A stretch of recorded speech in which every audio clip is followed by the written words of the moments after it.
Pambato sa sayawan si sex bomb Ira Bermudez.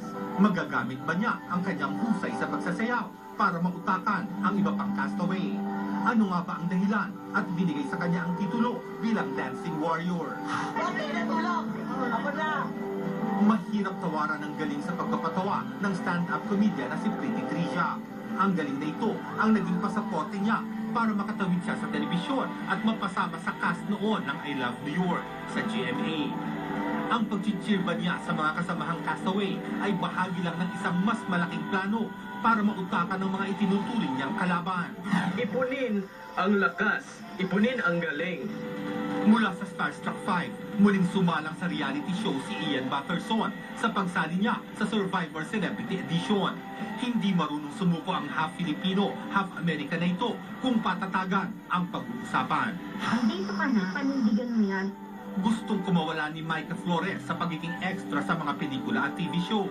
Ito na kaya ang pagkakataon niya para bumida naman sa pagiging castaway niya. Sa Survivor na nga ba makukuha ni Micah ang break na matagal na niya hinihintay.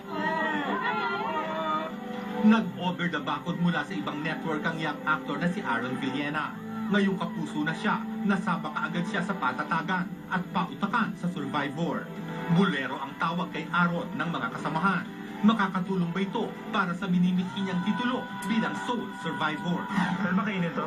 Nawala sandali sa Born to be Wild si Doc Ferds Resio dahil celebrity contender siya sa Survivor. Tinatawag siyang the boss sa labanan. Kapanapanabik ang nakakaintrigang kombinasyon ng mga castaway sa Survivor. Ang celebrity castaways ay panay na sanay sa magaan at madaling buhay. Paano nila kakayanin ang hirap ng mga challenge? Sa edisyong ito ng Survivor Philippines, malalaman kung sino sa kanila ang tatagal hanggang sa huling araw. Lars Santiago, updated sa Showbiz Happening.